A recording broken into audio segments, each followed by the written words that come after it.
Thanks for listening to our podcast, Living Life with the Rogers. My name is Cameron. And I'm Kira, and this is a lifestyle podcast where we talk about all the things and share our unpopular opinions. Tune in.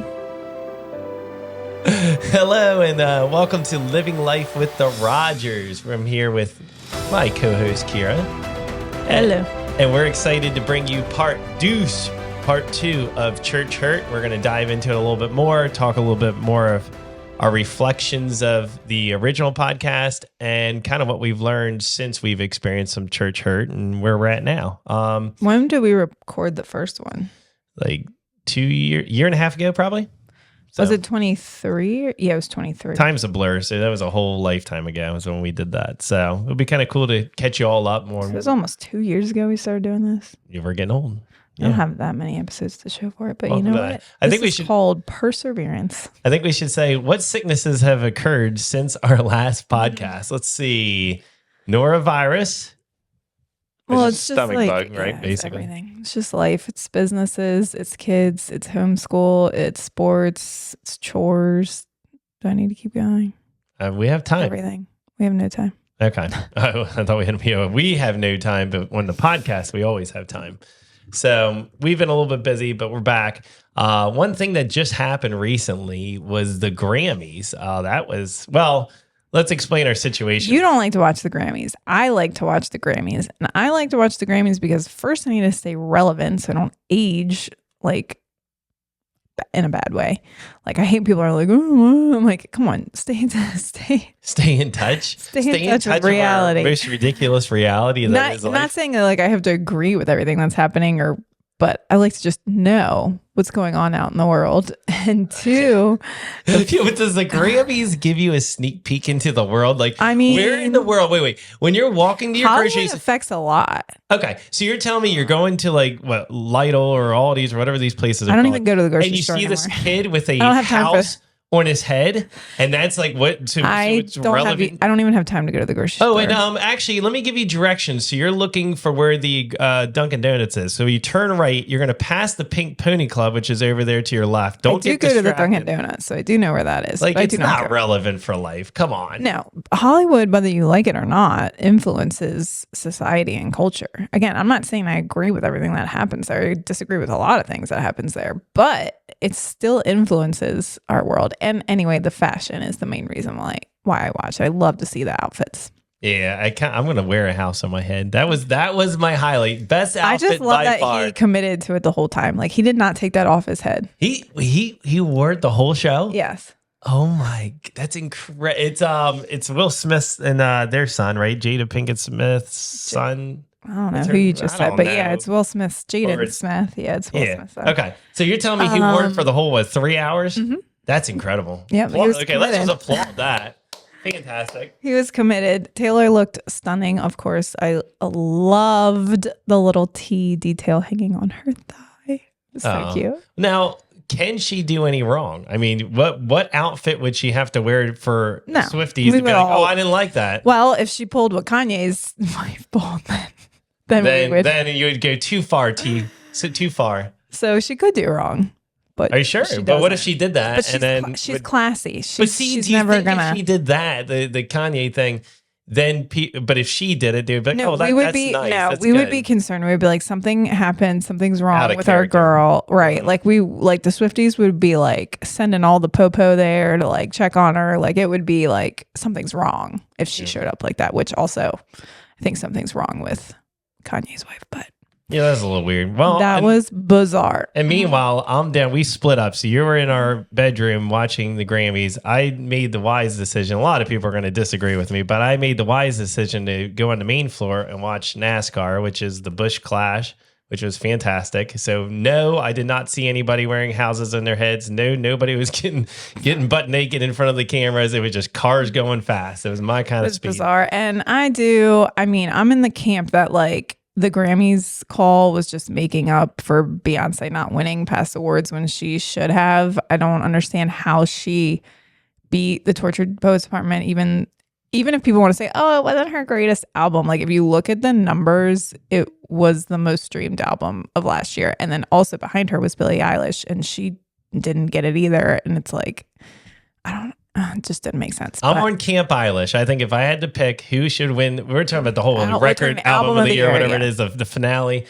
Eilish should have won. That's where I'm going down with. I wanted to see Taylor make history with 5 albums of the year, and as a country fan, yeah. So what? I love country. There's so many good. I'm weird because a lot of country fans are OGs only, and you can't change it and stuff. And I'm like, I understand things have to adapt and change. All I'm saying is her winning country album of the year. I mean, do we even try? That was just it's just because Jay-Z called out the Academy last year, and so they were just trying to honor that and whatever makeup calls. But it's like, yeah, I would argue Taylor was nominated for 6 awards. You're telling me you couldn't give her one of those? Like, what? Well, how many did she win last year? She won a lot. Maybe 2, maybe 3. It wasn't like a ton, but it's just like, bro, she got gypped. Yeah, I feel like she should walk out with one. Country album, like Shabuzi's song. I mean, he won. He won one. Did he win? Yeah, that's. I think he got song of the year. So it's like some of the awards were like good. Like Chappelle Roan won for, I think it was Pink Pony Club, and Billie Eilish did win for Birds of a Feather, whatever. Like there were some that were like, okay, yeah, but it's like, how did Taylor not get any? She had 6 nominations. Like, I don't understand. All right, Swifties. Tell us your reasoning. What's going on? Share your frustration. Of course, all Swifties were like, Taylor, we know you wrote that album for us. It was our album of the year. We love you. Thank you for writing it for us. But like, of course, they were like full support. But it's just like, little sus. I don't want to know who the voters are. They always say the 13,000 members. I want their names and addresses. 13,000 members of the Recording Academy. And this is the winner. It's like, okay, it's just someone with money that's making all these decisions. So for the viewing audience, you're like, why are they like in their little, like, first of all, we're out of the closet still, which is incredible for our podcast. But second of all, we're dressed a little cold. It is freezing. We're in the basement. It is like, I mean, we have the heat turned up, and I want to say it's like 35 degrees down here. So cold. We're wearing jackets, hats, and you're just going to have to live with it. So thanks for bearing with us. All right. So let's get to Church Hurt Part 2. Yeah. Let's get into it a little bit. You look like you're going to like ask me a question, or like you're going to grill me. I was just thinking where to take this. So let's do like a post 2-year reflection on what we had said in the first episode, which you just can go take it all and scrap it. You can go listen to it. It was back in 2023. So good. Well, actually, you don't even have to scroll back that far, because I think we only have like 24 episodes. So it won't take it that long. We're taking it easy. What are some thoughts you've had since then? So I think the original episode was really cool because it was spreading awareness. That was our motivation for why we put it out there, was just to tell people, hey, if you've been hurt by the church, you're seen and you're heard. And not only that, your feelings are valid. We can validate them. Yes. And so that was the main motivation. And I think that's exactly what the purpose was done. Now there's more to the story. And that's kind of where I want to spend a little bit of time. And I think one of the first things that I just want to make sure that's loud and clear and fully understood is that the enemy, the devil, loves to creep in churches, and he loves to cause disruptions and chaos, and he loves to represent himself as if he's Christ-like, or as if he's representing a believer, and he loves to upset people. And so I think there's that going on in a lot of these situations. I think there's the devil causing chaos because he wants nothing more than a lot of people leaving churches, becoming disconnected, and never coming back to church again. Yeah, and turning away from Jesus. I mean, that's his ultimate goal. Yeah. Now, it doesn't exempt when there are human beings in this world that are complete idiots. I mean, I don't know. Yeah, I mean, like you are doing such a bad job of falsely claiming that you know Christ. So you're sitting there claiming it. You go to these churches, and we call those wolves. But again, that's not. But it's clothing. Like, it's easy to hate that person, or like be, think that they're terrible humans. But it's like the reality is, well, they're controlled by Satan. I mean, it's Satan working in them that makes them that way. And so it's like, because God created everyone to be in relationship with him and to love him, and he gave us good qualities, each one of us. Everyone has so much potential. Even like the most horrific criminals, or the people who have done like the absolute like unfathomable things, they're not horrible people. They just have given in to Satan and they're following Satan instead of following Jesus. And so there's death there instead of life. And so it's like, yeah, Satan will get into the places where people shine the brightest and where they're doing the most work for Jesus and get in there and want to cause chaos and confusion and get them out of that. Oh, correct. And now that doesn't excuse those people from holding the you still have to have responsibility for the accountability. hurts Yeah. and the pains. Yeah. Correct. Yeah. And so I would say the step number one is I just feel like the enemy just doesn't want people in church. And so he purposely just makes it a mission, and he did it, and it worked temporarily for us. It got us out of the church because we were so hurt. We were so bothered. We were like, that didn't feel like who Jesus was. And that doesn't, at that time, it didn't feel like what we thought a community of believers would be like. Well, and I could probably dedicate a whole nother episode to this, but just as like a quick point, like even people who you don't like go to church with, but claim to be following Jesus can hurt you and affect your walk with God. So it doesn't even like look like, oh, you go to church and then you get hurt by people at your church. It could also be just people in your life that you know that are claiming to be Christians and claiming to believe in God, but then they're hurting you or manipulating you or accusing you of things. And then that can kind of stunt your relationship with God because you're like, well, wait a second. Like, I thought that you loved Jesus too. And like, it kind of it gets you a little turned off to God because you're like, well, if they're claiming they know God and they're acting like that or treating me this way, like, I don't want to be a part of that. Like, I don't want to follow that same God. So it can be like outside of the church. I guess we're talking about just people who claim to be following Jesus, I guess. Well, if we're talking out of the church, I have a work experience where that happened, where the guy I worked with, I'm not going to throw names or anything, but the guy I used to work with, he was claiming to be a Christian, and he didn't believe in women working. And he was a bully to all the women in the office. And so here he is doing so much damage. I mean, there were people working next to me that would leave a phone call from him crying. And then, as a believer myself, I was like, I'm seeing this injustice. I see this guy claiming that he knows, he's, I'm a believer. But he's like bullying women. I'm like, well, if you open the Bible for 2 seconds, all Jesus did, or not all, he did a lot of things, but part of his mission was empowering women. So I'm like, that's contradictory to what I know is the truth. So yes, it happens inside and outside the walls where the enemy comes in a disguise. We call it a wolf in sheep's clothing. Oh my gosh, never going to use that one again. And he likes to come in, he likes to cause a lot of chaos, disruption, and all that. So I'd say that's number one. That happens in the church. That happens outside the church. But number two is, this is what dawned on me. A lot of my hurts, a lot of them had to do with myself. And the church can be like a mirror. And in our house, we don't have that many. We have a couple, above our sinks and whatever. But if you don't like the look of yourself, you don't like mirrors. And now if you like the look of yourself, you love a mirror. Every corner you put a mirror, you stare at yourself, check yourself out. But sometimes when a mirror comes up to your soul and to who you are, it's disgusting. It's not something you want to look at. And so I'll kind of give you a scenario is, in looking back at some of my church hurts, I wanted to be a pastor so much. And in my head, I was like, I'm perfect for this position. I'm a great speaker. I'm poised, all this stuff. And now that I'm out of it, now that I'm 38 and I've spent a lot of time in construction and God stretched me and stuff, I'm like, oh my goodness, how I was still immature. I thought too highly of myself, too proud, too arrogant. There was a lot of issues there. And I just kind of ignored them. I just assumed, okay, I'm in my 20s. I know everything at this point. And that's normal. And I didn't take the time to let that mirror expose me for who I was and accept that there were some issues, to accept that there were some things I had to kind of go through. Mm-hmm. Yeah, his timing is everything. There's been so many things. Like, I feel like he gives me like visions on things, and I don't feel like the visions are wrong, but a lot of times I'm wrong on the timing. So it's like, just because he gives you a vision for something or a passion for something doesn't mean it's for right now. It could be down the road. And he could just be kind of being like, hey, like, this is where I want you to go. Like, this is what we're working towards. This is like where we're going to end up. But, we got some work to do along the way. So it's funny, like, a lot of times when he says no on things, this has happened so many times in my life where he like says no.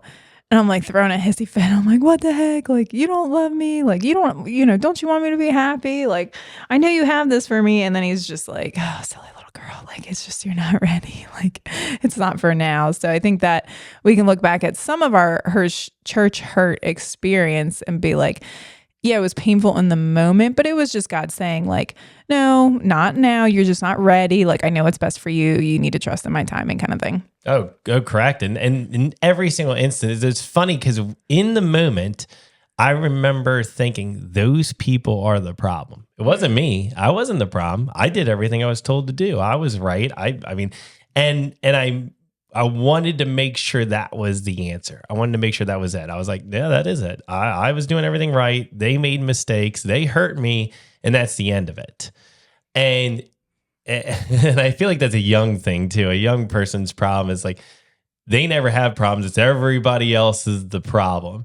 And now that I've matured, it's easy to look at my soul in the mirror the older I get because I want to expose anything that's inauthentic. I want to start to expose anything that just doesn't need to be there. It's kind of like finally opening up that long lost closet in your house. It's like time to open it up and see what's really inside. Yeah. Well, it's interesting too. Like when I think about pastors, I'm like, you kind of, I mean, I don't know. This could go both ways, but I feel like it is cool to hear from pastors who are a little bit older, but again, still in touch with reality. Because when people like get so old and they're like, "How do you relate to us? Like, you don't even know what we're going through." But you didn't even watch the Grammys. How can I trust you? I know, but it's like, it is interesting to hear from pastors who have like lived life. Like, I love hearing like real life stories and experiences and ways that God worked through their lives. Like that really speaks to me. So it's like, yeah, you become a pastor. And I'm not saying you can't become a pastor at a young age. By all means, if God calls you to and he equips you, he'll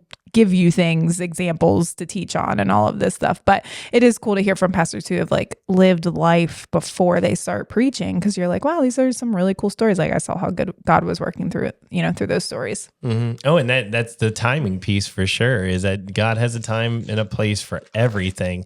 And so it could be a time for something good in the church. It could be a time for something that, okay, it's time to move on to the other church. But we get so, instead of seeing God as working and going, okay, maybe it's time for us to make a change with the church.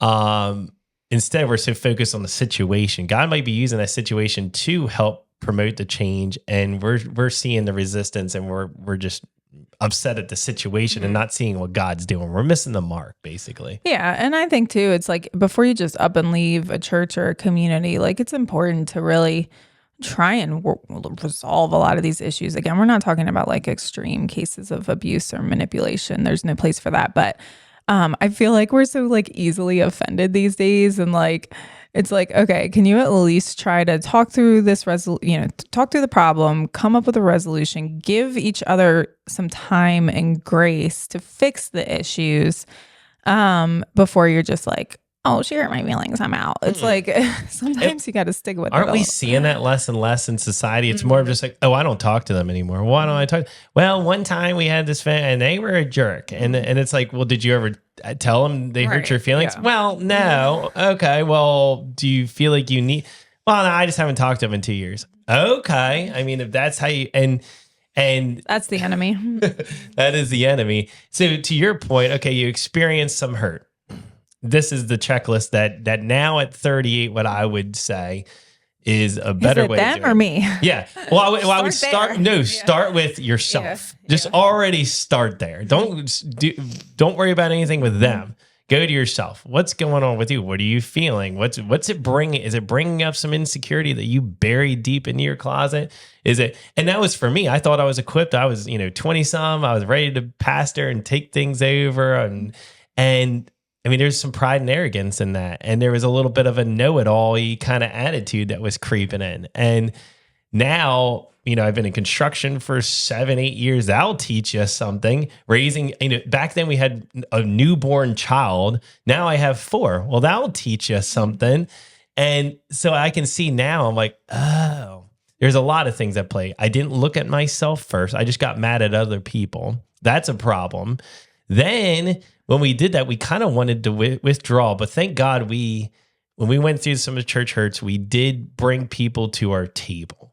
And I would say that is for sure one thing we did right. And I would encourage everybody to do moving forward. Get on the phone with those people. Grab them, invite them. You know what? This is an old school tradition here. I'm going to age myself here. Invite them to your dinner table. Is that a thing anymore or no? Are we just like, have dinner tables just died? Pretty much. Like we got our Kelly Clarkson table. You should see Oh, yeah, we do have a new table. Oh my gosh. And so that's a dying tradition because we're all so busy with our after school activities. Nobody sits at the dining table anymore. But one thing we did do is the people we were having the issues with had them at our table. And before you make any changes, before you do it, like reflect on yourself, let the mirror hit you, then talk to the people, have a mature, honest, open conversation. And I always want to make sure, like, before I'm moving on to what God has for me next, that I'm taking care of what he had for me previously. It's like I like to kind of tie up ends. I'm like, okay, you know, if I'm moving into a new season, he's calling me to something different. Like, let's make sure we end the last season on like a good note and say anything that needs to be said, do anything that needs to be done, and you know, then you can move forward on a clean slate. And I think we talked about this in the first episode. Then you're not just bringing your hurt into the new situation because then it's just going to keep happening. Like if you're not taking care of. Can you imagine the next church that gets a hold of you? Like, I mean, they're like, we don't have enough people on the staff to deal with all this chaos. But even if you think about your walk with God back then in your 20s versus your, like, I mean, you could argue you didn't even really like have a relationship with God back then. Like you knew the scriptures, you knew religion, but I feel like the last couple years you've had the most authentic encounter with the Holy Spirit. So it's like, if you were preaching back, I mean, you did preach back then and you did a great job. I'm not going to say that, but you know, it's like, now if you were to speak, it's like, and you've actually experienced the Holy Spirit, it's a whole different conviction. Would you agree? Conviction's the right word, because now it's not just a verse I've memorized. Well, now it's you're not life. you're not like repeating. I've lived this. Yeah, it's like you can repeat things and teach people, which is good, but it's like now, you're talking from personal experience. Well, what you're saying is there's teachers, right? There's teachers that like, okay, so you're a math teacher, right? Okay, well, the book tells you to teach it this way. Well, it's another thing if you're a teacher, but on the side, you are a mathematician that actually calculates problems and then uses these problems to solve issues out in the real world. Now, when you're teaching the classroom, you're teaching out of personal experience and conviction. That's a huge difference. But I love your point. I want to highlight that is that people just think, I didn't like that church. I'm just going to go to a new church. A new church is going to fix my problems. I can guarantee you that problem's going to follow you because there's a good chance that problem might be you. There's a good chance of that. And so before you burn another church with that problem, you know, see what you can do and you know, what you can kind of purge out before you go to the next church. Because it's like people that bounce from relationship to relationship. I just feel like as a society, as a country, like we should all be entering our like healing era. I just feel like there's like, I follow this one girl on Instagram and I'm not going to try and pronounce her last name because I don't know how to say it, but her name's Lindsay and she has a podcast called In It. And she disappeared from the internet for 6 months last year. And she's like an influencer. She has like, she has a podcast. She teaches entrepreneurs how to build businesses, all these things. And she just straight up like disappeared. And everyone was like, I mean, of course her inner circle knew where she was, but everybody online, she has like 30,000 followers, was like, where'd she go? Like, is she okay? Da-da-da. Well, anyway, then she just came back online in the new year and she's doing her 3rd episode of her podcast. And she's just sharing about all of this healing. Like she basically, like her body completely shut down on her.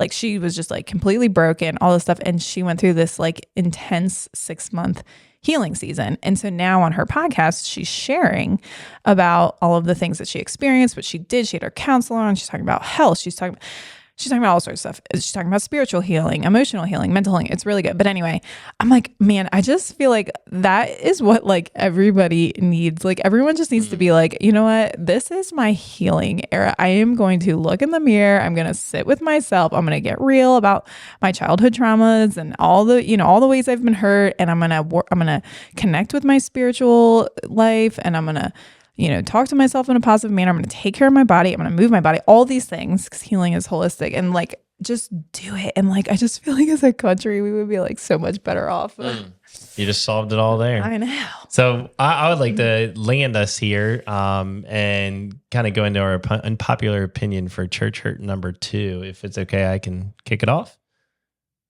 Yeah. Oh, thank you. So that leads into my final point. It's kind of like a 2-for-1. So 2-for-1 special. Be still. So the original point is my unpopular opinion is to be still, spend time with God, and he will expose everything in the situation. So if you give the hurt to him as you're still and you hand it off and you go, God, this hurt me in this way.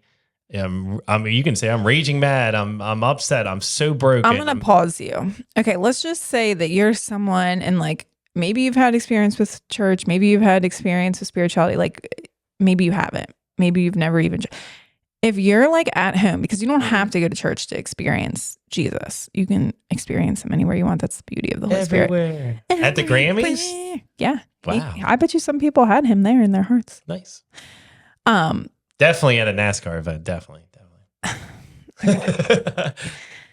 If you're just like, I've heard you guys talk about this a little bit. Like I've heard about the Holy Spirit. Like healing sounds great. Like I would love, like if you're at home, like what do you do? What do you say? What do you do? What would be your suggestion if you want to experience the Holy Spirit and you want to start realizing things that have hurt you and start a healing journey with God? That's it. That's an awesome question. There's so many different levels to this. Keep it simple. Keep it simple, very simple. Like is dummy proof. Initially, when you first start, you're going to feel like you're talking to an invisible person and you're going to feel a little bit crazy. I mean, I'll just call it how it is. You're going to be like, and then if somebody like watches you, so like you're on the other side of the room and you see me kind of just like whispering stuff, you're going to be like, Cameron's lost it. He's lost it. So start with just imagine you're talking to an invisible friend that's sitting next to you. I'm not legalistic, so I don't believe in the whole, you have to close your eyes. So I was raised always close your eyes, bow your head, put your hands together. And that was for like fidgety kids to sit there and pray. But even then, like God wants our fidgetiness. Like that's fine. Like give it to him. So now I'm just like, all right, you're talking to an invisible friend. And I always start with like a dear God, even that, you don't want to, but God, man, this situation stinks. And talk to him in the language that you kind of talk, right? Like, that pissed me off and that hurt me really bad. And I'm upset and I don't know what to do that. All I feel is burning rage and anger towards that person. And I don't know what to do, God. Can you help? Period. Then the best thing, and it's the most frustrating advice I'm going to give it, but it's like you'll learn to love it. Be still. Be still. It says, be still and know I am God. So then you just sit there. And I'll tell you this, most of the time as you're still, like things that you have to do come to mind. Like, oh, I left I need to do the laundry. I need to move the wash to the dryer. Oh, I forgot about that appointment I have tomorrow. Oh, at work tomorrow, I got to make sure I take care of this thing. Oh, I forgot about getting carpool set up for the kids. That stuff will come up. The more you do this, the less that garbage will come up. And then you'll have this most amazing, quiet peace go over you. I don't know how to explain, but it's like any good hobby. Don't expect to play the guitar for the first time and learn how to play it. If you keep picking it up for a minute at a time. Basically what you're saying is don't overcomplicate. Sit somewhere. Yep. Try and find quiet if you can so you're not distracted. I'll give you ideas. Do you have a favorite chair in your room? Yeah. I literally would like get on my knees in my closet before Delaney. I do a lot of talking to God in the car because I'm not good at sitting still. I'm always busy. Like I have to keep moving. I'm a type 7 on the Enneagram, so I don't like to be bored. That's like my number one pet peeve is being bored. So like I think we have that solved here in our life. So when I'm driving, I'm forced to sit and stare in front of me. And it's like, I'll have like a podcast on or music or something. But then sometimes I'm just like, nope, let me just have some prayer time here. So like, that's a time that I like to do. But it's like, but just symbolize it. Like, God, I'm curious about you. I want to know more about you. Like, I want to, start a journey with you. Like, I want you to start showing me things. And like, I don't feel like I'm someone that necessarily like hears God's voice. More so is like, I'll just feel something like deep in my soul and I'll be like, oh, that's it. Like, so it's more, to my experience, is more of like a feeling or a vision because I'm a creative. I feel like I see things. I don't necessarily feel like I like hear somebody talk to me. I don't. Maybe people do. I don't know. I mean, you have 4 kids that always talk to you and ask you 100 questions. And then I'm always like, was that my voice? Is that his voice? I don't know. But like, I think deep feelings or visions could be like another way that he's like, hey, maybe this, or like he may bring somebody to mind. And then you like could do some journaling about like, okay, yeah, what's with that relationship? Like this is a conversation I need to have, or I just need to forgive this person. Like this is so, I hate when I get exposed on this podcast. That's why it's so embarrassing. But something that I've been saying lately, it's like a mantra. And oh my God, when I was a kid, freaking my mom would always be like, you need to have like positive affirmations. Like she would make us like say things. It was like drove me nuts. And now I'm an adult and I'm like coming up with stupid affirmations for myself. What is it? Share it, please. Wait, I have to remember so I don't screw it up. Okay, it's I breathe in resentment and anger, and I breathe out peace and forgiveness.